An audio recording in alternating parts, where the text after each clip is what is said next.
Hey guys, my name is Alvin and this is Zaracha, my Nissan 350Z from 2003. Now, I've owned this car for exactly a year now, so I would like to recap what happened to this car, what mod I've done to it so far. So it's like a 1 year progress for this Nissan 350Z, my first manual car. Now, to do a recap, this is actually my second Nissan 350Z that I've owned so far, but it is indeed my first manual. So in my experience, I actually owned Nissan 350Z for 5 years already, and this is the car I owned for 1 year.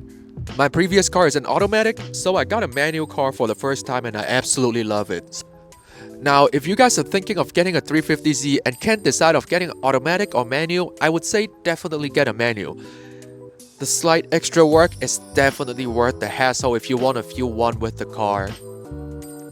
Now, I would say my 350Z build is slightly different than most VQ out there. Although I have a full body kit, I'm actually focusing a lot on drivability, on the steering control and all that, so it might be slightly different than what you expect from most YouTube car build like extreme cambers, Tome exhaust and all that. This is kind of built to my own tastefulness, so well, you guys let me know how you feel about the build, but let's go through all the build. Alright, so let's start from the engine bay, let's go.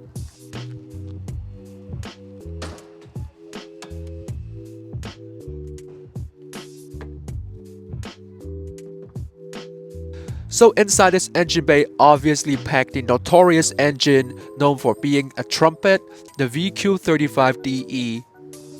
So the only performance mod that I've done to this engine is technically the GK Tech Plenum Spacer only. This actually helps the restriction of airflow to the first two cylinder based on the early design flaw. Other than that, in this engine bay you will see an oil catch can I got from Mishimoto. A metal oil cap that says Nismo on it I got from eBay, which has super sharp edge that cut my hand when I was installing it. There's also a strut bar that I got that I thought it would clear the plenum spacer, but it doesn't, so I did have to wash it out again. And then I got the engine harness and also the Nismo style H-brace from Boo Boost Performance, just for the look. And shout out to Boo Boost for sponsoring these parts, these look super cool in the engine bay. Although the strut bar's performance is questionable, I think it kinda does something when I first installed it. It could be placebo. Otherwise, the air filter, I got a K&N air filter for it, so slight performance gain if you want to think that way. But otherwise, that's everything inside the engine bay, so let's go to the other part of the car.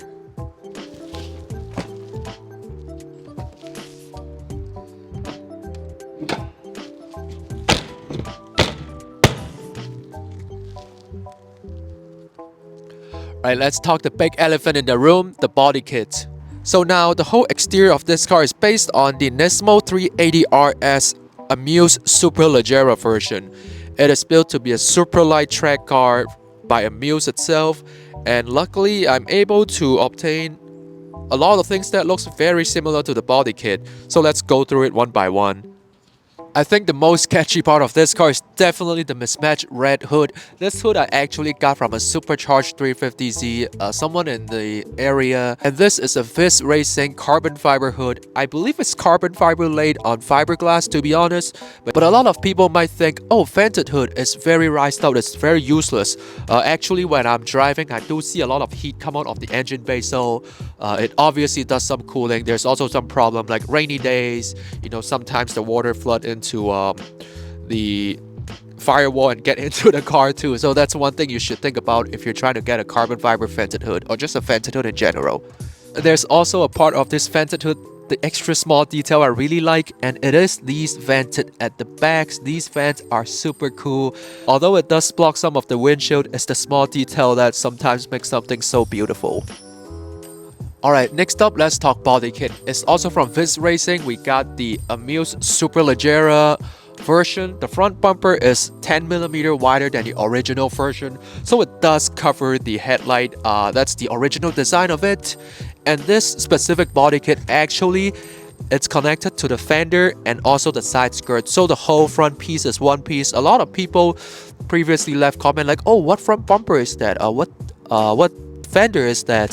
So I told them like, yeah, it's the Amuse Superleggera, but you do have to get the whole front end all the way to the side skirt for it to fit, because it just looks different. So if you know enough about 350Z, you know that these are the HR headlights that are retrofitted on my DE version. I used to like this look a lot. Nowadays, I'm thinking to switch back to DE. I think it fits this body kit more, to be honest.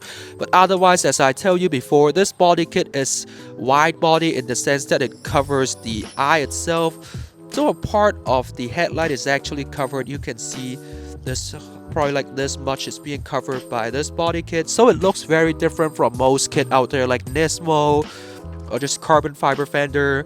This makes the whole eye a lot meaner because it's like thinner, so I do like this look a lot. The fitment wise, I've been lazy just using zip ties for now, but yeah, but otherwise you can see the whole front end. It's slightly different from all the body kits out there.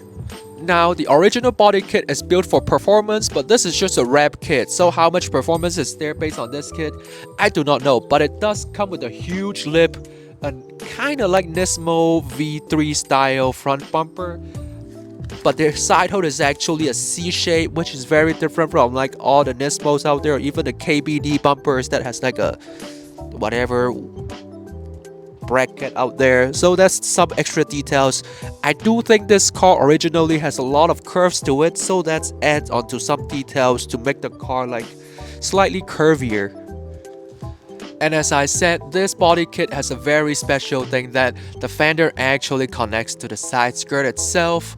So you can see like there's the fender right here, there's the side skirt down here, but there's this one part that covers it.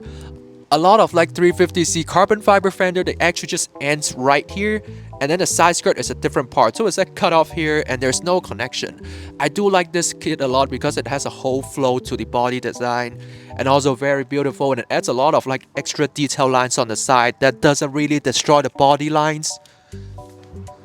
And for the rear bumper, right now I have the Shine Auto Nismo rear bumper, so it's technically a wrap as well, but it fits really great. Shine Auto is a lot better. I got the Duraflex version, definitely regret getting that one. Just spend your money on Shine Auto, and I hand painted this myself. It doesn't look the best, but in distance it looks good enough. The original Superleggera actually has its own Nismo style bumper and then a rear over fender that connects to it. Right now I don't want to drill into my car yet, but I might in the future if you're following what I'm doing in Instagram. And then for the back side, we got a spoiler here. This is the Amuse Superleggera wrap spoiler made by Viz Racing as well. It's very different from the Duraflex one. The Duraflex one is like super long and flat. This one actually has some curvature to it, which makes it super beautiful paired with the car itself. It doesn't look like too wide, too chunky. I think this is the actually perfect curve for a spoiler. The Nismo style has the line in the middle and also flatter. I don't like it that flat. It makes the weird look kind of weird, especially when 350Z is curved at the end. So I think the extra curve makes it so beautiful here. And for the taillight, it's just some cheap Amazon knockoffs for the moment. I don't want to go clear. I might go back to red. I think since we're so close to the wheel, let's talk about the wheels. The wheels are recently switched to Kansei Corsa. It's the 18x9.5 plus 15 in the front and 18x10.5 plus 15 at the back. This is a pretty flush fitment for 350Z, and the tires wise, it's wrapped in 245 45 18 in front and 275 40 18 at the rear. These are Continental DWS tuned. I do like them a lot, they grip really well. I also have these GK Tech Ganador knockoff mirror. I do like how they look, but the mirror size is also pretty great. I think it can see more blind spot, but you do have to give up like electric mirror, and also this mirror, when you close the door, the spring actually bounces and swings the mirror like off over time. So functionality wise, I think they're alright, but I do like how they look. Now, after talking about the wheels, let's talk suspension. But the first thing I should show you guys is the big brake kit I got from a G37 or Q50, one of those cars. This is the Akebono big brake kit that I got for my car, and I painted it yellow myself. The paint is alright, but I definitely love the big brake kits. A lot of people would say like, oh, it's unsprung weight, or the performance of a big brake kit is actually questionable. Well, I do see it having a difference. There's one time I owned two 350Z at once, and I have a normal kit and a big brake kit, and even just stopping and driving within the neighborhood, there is a difference. So does it make you stop a lot better? I don't know the question. I haven't need to stop at a life-threatening situation, but it's obviously stronger and a lot more bitier. But yeah, let's look into the suspension itself.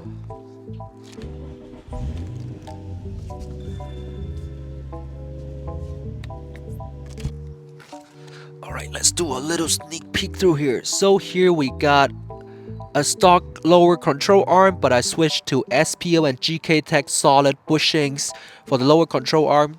Definitely like how predictable the steerings are, super sharp. For coilovers, I have a Rev 9 Hyperstreet 2 version. It's a true style coilover, 14K in the front and 12K at the back. 14K in the front is pretty alright, 12K at the back, slightly too much for me. I might drop it to 10 or 8K or just switch to a different coilover if these breaks over time. But yeah, I also got stainless steel brake line in there if you can see it. And at the top, you can probably see the SPL upper control arm. I also got it for a good deal, that's why I own this. But yeah, super great quality. SPL, I love their quality and all that stuff. It's crazy nice. Not sure if you guys can see much from here, but I also got an SPL solid outer tie rod with the spherical, all that stuff. Super nice as well, won't wear over time, and this is super great quality as well. SPL, I love it. For the rear, I also have the Akebono big brake kits, and since I can't swing the rear tire unless I break my car, I'll just tell you what's in there. There is a SPC rear camber arm, there is a rear sway bar by White Line, there is a rear tow arm by Megan Racing. Actually, I'll probably ditch the Megan Racing as soon as I can because I only have it for half a year. I would say more than 10 months maybe.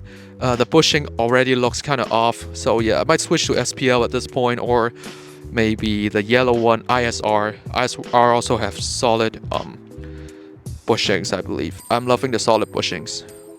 For the rear, I also have these Euro style fog light I got from Z1 Motorsport, just for the look. To be honest, they don't do anything.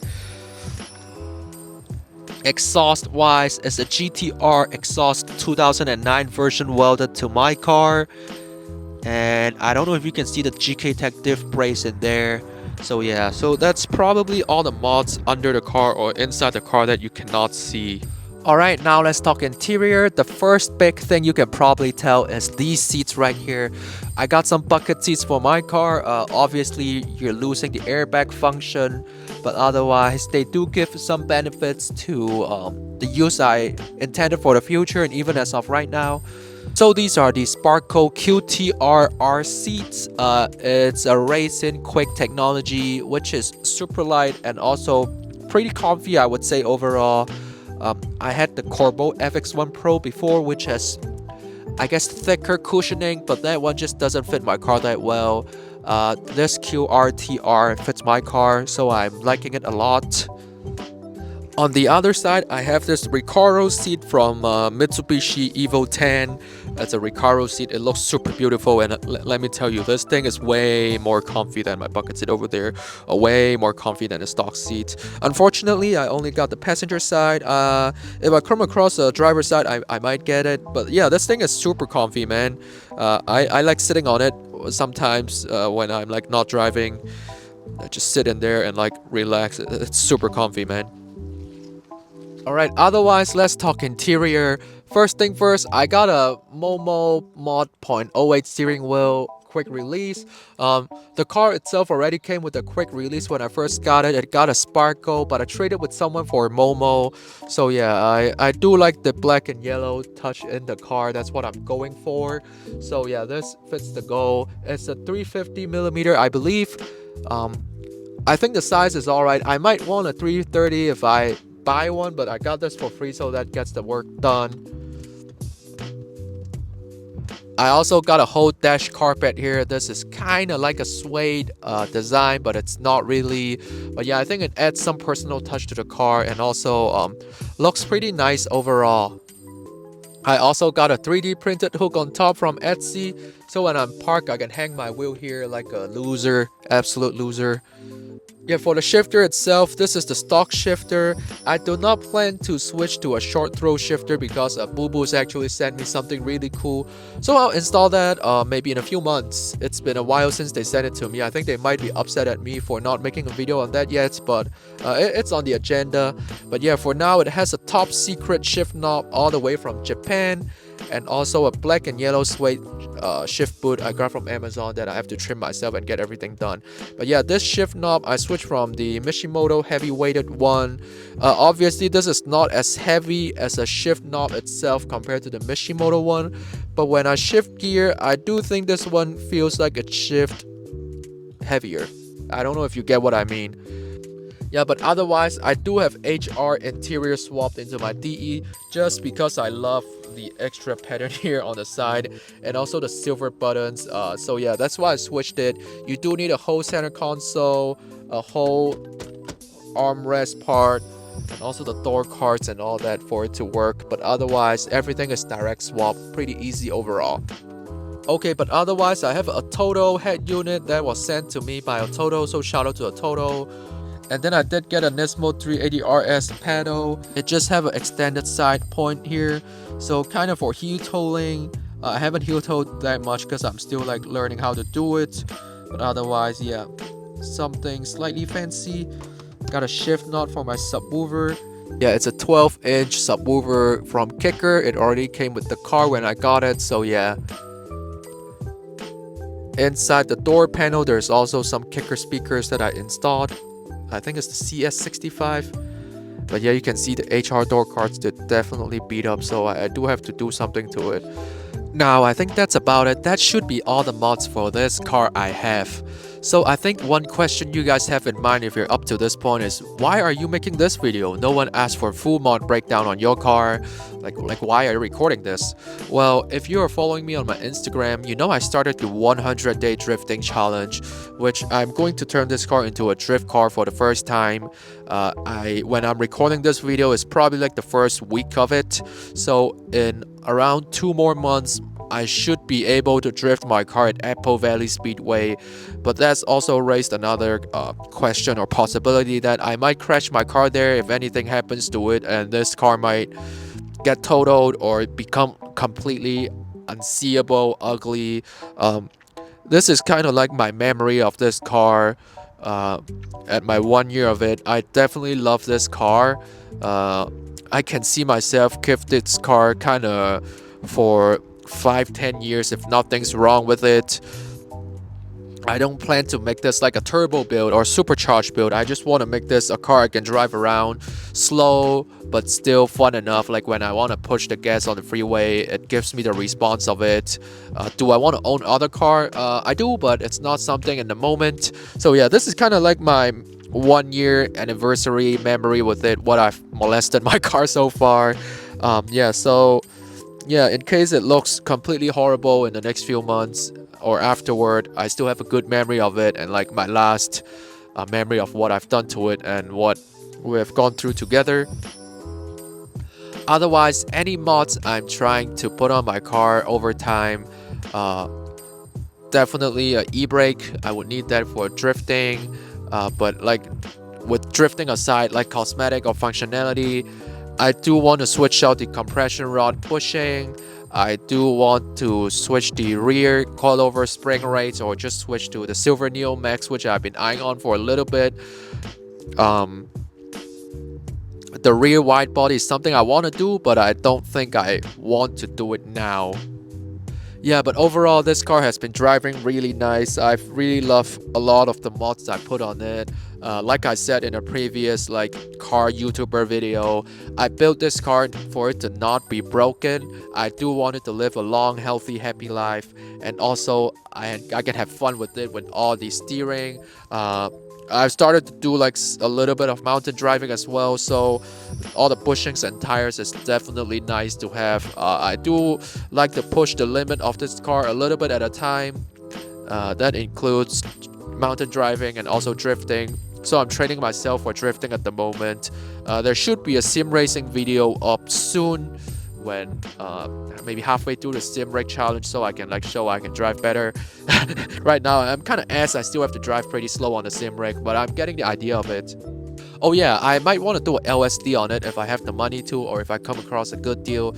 I do see a Tomei LSD for sale in my area for like a few $100, brand new. But I've heard Tomei is not the nicest option. I do want to go with the Cusco option from my research. But yeah, we'll see. It's another like extra $1,000, so it's not cheap at all. But yeah, so this is the 1-year 350C built by me myself based on my own liking, faithful to my tastefulness, I would say.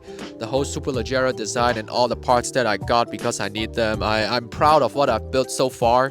So if it's probably not like what you guys see most online, like, oh, can't say tandem, so like 3-piece wheel on huge camber. And I'm not doing that. I do like to drive this car around and push its limit some time to time. So yeah, this has been a fun car I've been building. It's also a good memory so far, so hopefully it can last a lot longer than and I hope nothing happens to it. But yeah, if you are watching it up to right now, you're probably just super bored. But yeah, thank you guys so much for watching this video. It's just right now is the 1 year of owning my car. I bought this car November last year. So that's why I've been pushing this video, like, oh, 1 year of YouTube car channel, 1 year of car mod breakdown. Probably there won't be another 1 year video. It will be going back to like part install for specific reason and all that. So yeah, hope you guys like this video so far. And yeah, it's getting to Thanksgiving and Christmas, so like to give thanks to all my followers and all the people that helped me, no matter on my car build or helping me on the sim rig so far. And hope you guys have a happy Thanksgiving next week. I think that should be when I upload it. And in case something happened, Merry Christmas to y'all, and I'll see you guys in the next video. All right, goodbye.